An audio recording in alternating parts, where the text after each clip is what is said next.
ಹರೇ ಶ್ರೀಕೃಷ್ಣ. ಶ್ರೀಮದ್ ಭಗವದ್ಗೀತೆ ಅಧ್ಯಾಯ 9 ಶ್ಲೋಕ 5. ನ ಚ ಮತ್ಸ್ಯಾನಿ ಭೂತಾನಿ ಪಶ್ಯ ಮೇ ಯೋಗಮೈಶ್ವರಂ ಭೂತಭೃನ್ನ ಚ ಭೂತಸ್ಥೋ ಮಮಾತ್ಮಾ ಭೂತ ಭಾವನಃ.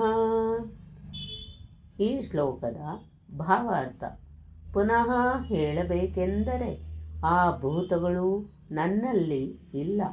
ನನ್ನ ಈಶ್ವರೀ ಯೋಗ ಘಟನೆಯನ್ನು ನೋಡು.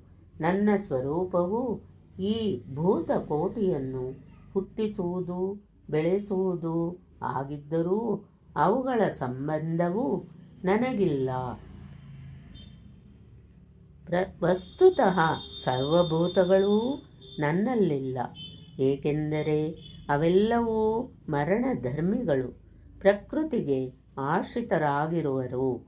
ಆದರೆ ನನ್ನ ಯೋಗ ಮಾಯೆಯ ಐಶ್ವರ್ಯವನ್ನು ನೋಡು. ಜೀವಧಾರಿಗಳಿಗೆಲ್ಲ ಹುಟ್ಟನ್ನು ನೀಡುವ ಪೋಷಣೆ ಮಾಡುವ ನನ್ನ ಆತ್ಮವು ಭೂತಗಳಲ್ಲಿಲ್ಲ.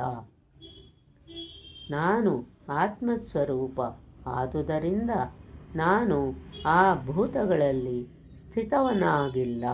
ಇದೇ ಯೋಗದ ಪ್ರಭಾವ. ಇದನ್ನು ಸ್ಪಷ್ಟಗೊಳಿಸಲು ಯೋಗೇಶ್ವರನಾದ ಶ್ರೀಕೃಷ್ಣನು ದೃಷ್ಟಾಂತಪೂರ್ವಕವಾಗಿ ಹೇಳುವನು.